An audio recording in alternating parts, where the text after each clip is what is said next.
Good evening, and welcome back to Beckett News.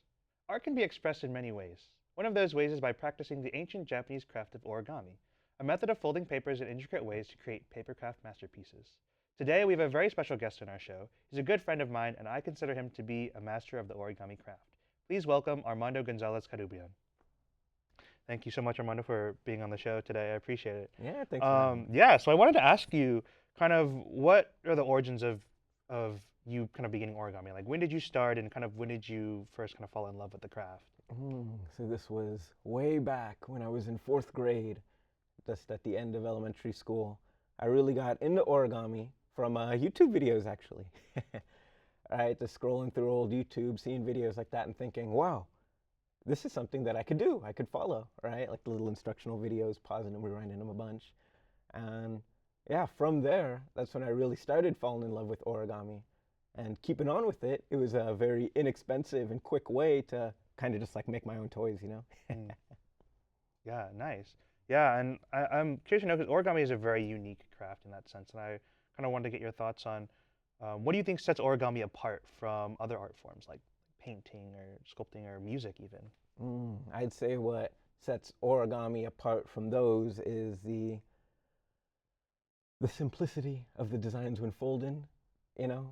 With the lack of detail, it actually allows your own mind and imagination to fill in a lot of those details which could be present in something, like an actual photograph or a drawing or a hyperrealistic sculpture, which is super cool, right? Plus the three-dimensionalness of it, right? It's like that part of a sculpture, but even more malleable since it's on something as weak and foldable like paper, which leads a lot to the creativity of the person folding it.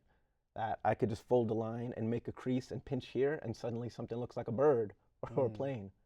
yeah, oh, definitely. And I wanted to ask, you've been doing origami for so long now, and you've kind of strayed away from the instructional bits. You've gone more into freeform. So I'm curious to Mm. know when you look to create things that are more like on the freeform side, like how do you find inspiration or how do you find the creativity of like, oh, okay, I have this sheet of paper and now how do I fold this and to look like something completely different?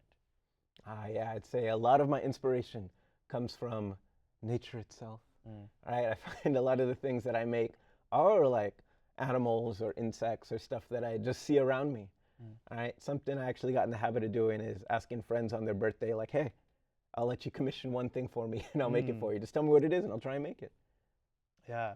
So I'm curious to know then, like, how do you find, like, from the process of blank sheet of paper, and someone says, "Oh, can you fold me like a panda bear or something?" Then how do you go about that if Mm. you're not following instructions? Like, how do you go from this piece of paper into like folding it into something like a bear or something? Yeah, so something that really helps with being able to be so free form Mm. is the tons of practice Mm. following these instructions. Yeah. Because actually in origami, there's a lot of things called like base folds, where you make the piece of paper or the square or the rectangle into this shape, and then that can become so many different shapes. So there's like this inverted square thing, and then this like triangle thing, and from that, that could become like the sort of like the new piece of paper that I can work with. So yeah, it's like that base fold, and then from that, I could just kind of fold and make anything from So there. just kind of built upon experience, Yeah. essentially. Okay, yeah. And so I want to ask you then, having done so many different pieces, what piece do you consider to be most proud of, or what piece do you find to be the most special to you personally? Ah.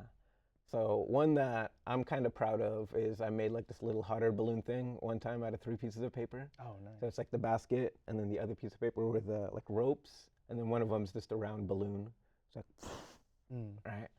And then one I'm most proud of is one that I could never make again.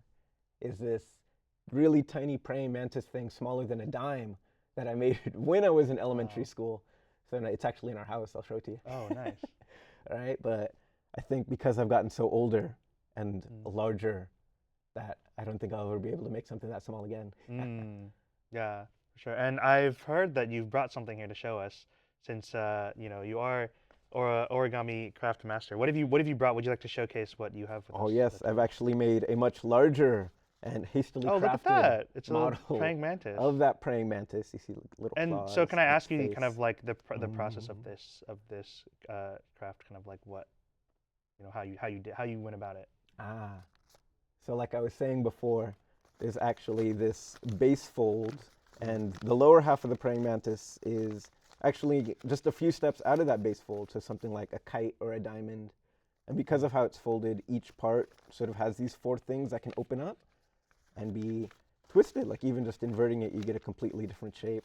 Wow. And from that, it gives me that creative liberty to really experiment and try to make any form that I can. Wow. Amazing. Even if it involves like just ripping the piece of paper so I get two new folds. That's amazing. Well, unfortunately, that's all the time we have for today. But thank you again, Armando, for joining us. And for those of you at home, thank you for watching. And we'll see you next time.